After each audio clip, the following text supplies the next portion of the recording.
ఓం శ్రీమాత్రే నమః. Hello all, welcome to Anjani's wonder world. ముందుగా అందరికీ దీపావళి శుభాకాంక్షలు. ఇది అరటి చెట్టు. లాస్ట్ ఇయర్ దీపావళికి గెలవచ్చింది. అరటి చెట్టుని కదలి ఫలం అని అంటాము కదా, అలా అనడానికి వెనుక ఉన్న కారణం గురించి ఆల్రెడీ ఒక వీడియోలో డీటెయిల్డ్గా చెప్పాను. ఇంతకీ మీరు ఆ వీడియో చూసారా? ఇది లాస్ట్ ఇయర్ వచ్చిన గెల. ఈ ఇయర్ కూడా గెలవచ్చింది, అది కూడా తొందరలోనే చూపిస్తాను. అరటి దూట కట్ చేసిన తర్వాత దాన్ని ఇలా తొలిచేసి ఒక 24 అవర్స్ వదిలేస్తే ఇందులో నీళ్లు ఊరుతాయి.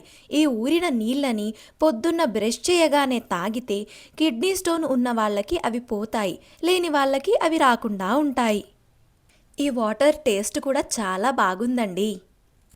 అరటి దూటతో మరియు పువ్వుతో కూర ఎలా చేయాలో కూడా డీటెయిల్డ్ రెసిపీస్ మామ్స్ కిచెన్ సిరీస్లో చూపించాను. ఇంకా ఇవేమో red banana. Last year Deepavali రోజు నైట్ మేము అరుణాచలం వెళ్ళాము అని చెప్పాను కదా, రిటర్న్లో ఇవి కనిపిస్తే తీసుకున్నాము. ఇది నరాల బలహీనతను తగ్గించి కంటి చూపును మెరుగుపరచడంలో సహాయపడుతుంది. పంటి సంబంధిత సమస్యలు ఉన్నవారికి కూడా ప్రయోజనకరమైనది. నరాల పనితీరు, గుండె ఆరోగ్యం, కిడ్నీ, లివర్, పేగుల ఆరోగ్యానికి ఎంతో ఉపయోగకరమైనది.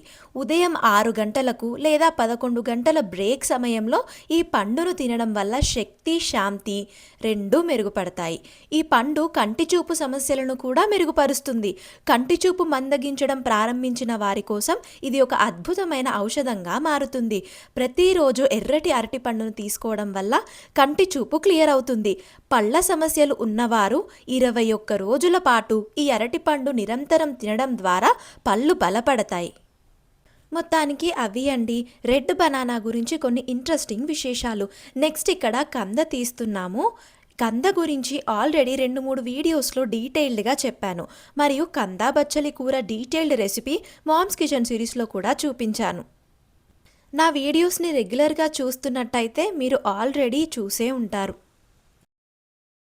ఇంకా ఇదేమో రమణ మహర్షి గారి ఫోటో. మా నైబర్స్ అడిగితే తీసుకొచ్చాము మేము ఇది. రమణ మహర్షి గురించి షార్ట్ అండ్ స్వీట్గా ఒక ఇంట్రెస్టింగ్ విషయాన్ని చెప్తాను.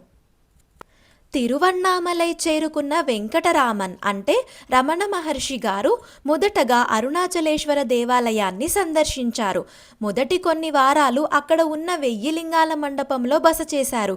తర్వాత గుడిలోనే వేరే చోట్లకు మారారు. చివరకు ఎవరికీ కనపడని పాతాళ లింగం దగ్గరకు చేరుకొని కొన్ని రోజుల పాటు గాఢమైన సమాధి స్థితిలో మునిగిపోయారు. ఆ స్థితిలో ఆయనకు అక్కడ ఉన్న క్రిమికీటకాలు శరీరాన్ని కుడుతున్నా తెలియలేదు. చివరికి ఆలయంలో ఉండే శేషాద్రి స్వామి ఆయన్ను గమనించి కాపాడటానికి ప్రయత్నించారు. ఒక 6 వారాల పాటు సుదీర్ఘ సమాధిలో ఉండిపోయిన రమణులను బయటకు తెచ్చి శరీరాన్ని శుభ్రం చేశారు.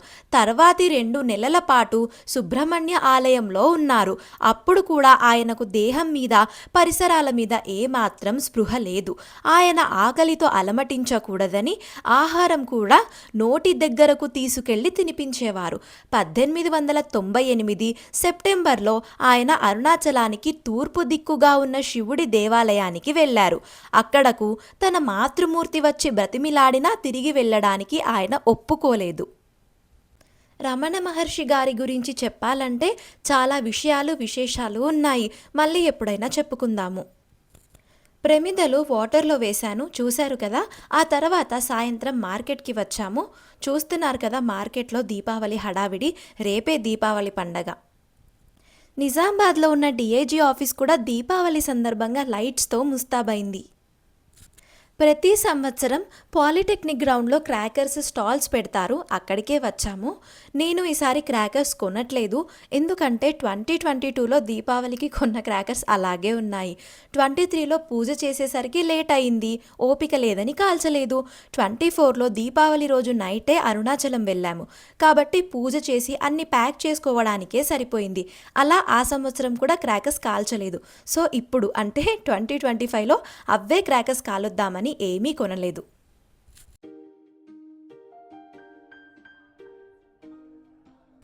గోల్డ్ షాప్స్ ముస్తాబు గురించి అయితే ఇంకా చెప్పాల్సిన అవసరమే లేదు. చూస్తున్నారు కదా. The next day. Good morning. అందరికీ దీపావళి శుభాకాంక్షలు. ఇవ్వాలే దీపావళి పండగ. పొద్దున్నే లేచాము, అన్ని పనులు కంప్లీట్ చేసుకొని గడపకి పసుపు రాస్తున్నాను. ఇవి మొన్న దసరాకి మా ఇంటి దగ్గర అమ్మవారి ఒడి బియ్యం ఇచ్చారు మాకు. అమ్మ ఇవాళ ఈ బియ్యంతో పులిహోర చేయబోతోంది. ఒక 2-3 మంత్స్ బ్యాక్ ఇందల్వాయ్ దగ్గరున్న నర్సరీలో నుంచి మొక్కలు తీసుకొచ్చామని చూపించాను కదా, ఆ వంకాయ మొక్కలకి వంకాయలు కాస్తున్నాయి. దసరా నవరాత్రుల్లో భాగంగా ఒకరోజు అమ్మవారికి నైవేద్యంగా కదంబం చేశాము అని చూపించాను కదా, కదంబం రెసిపీ కూడా డీటెయిల్డ్గా చెప్పాను కదా. ఆ రోజు కదంబంలో వేసిన వంకాయలు ఈ చెట్టువే. మీకు వంకాయలు చూపించి నేను పూలు తీసుకొని వచ్చేసరికి అమ్మ ఇక్కడ పులిహోర కలుపుతోంది.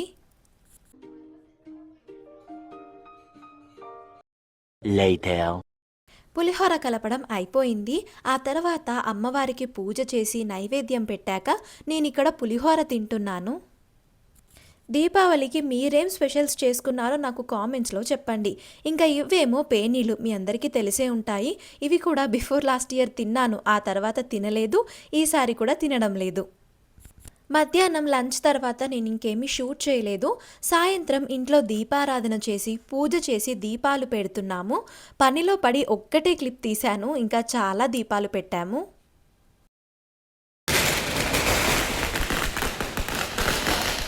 ఇంట్లో పూజ చేసి దీపాలు పెట్టడం అయిపోయిన తర్వాత గుడికి వచ్చాము. గుడికి వచ్చే దారిలో అది కనిపించింది. దర్శనం చాలా బాగా జరిగింది. దీపావళి సందర్భంగా గుడిలో కూడా లైటింగ్ పెట్టారు, చాలా బాగుంది.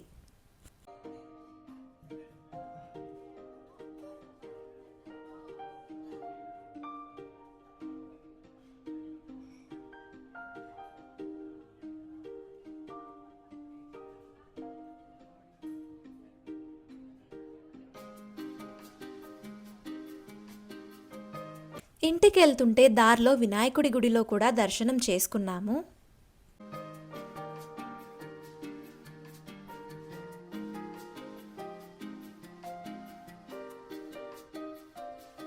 A few moments later. ఇంటికి వచ్చాక మా ఆంటీ వాళ్ళు పెట్టిన బొమ్మల కొలువు చూడ్డానికి వచ్చాము. మీరు కూడా చూసేయండి.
ఆ తర్వాత అక్కడి నుంచి ఇంటికొచ్చి క్రాకర్స్ కాలుస్తున్నాము.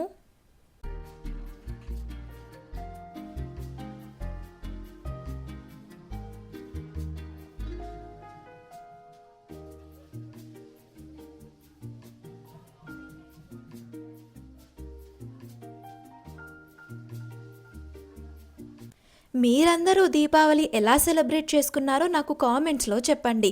అన్ని లింక్స్ కింద డిస్క్రిప్షన్ బాక్స్లో ఇచ్చాను. Thank you for watching the video. Do like, share and subscribe.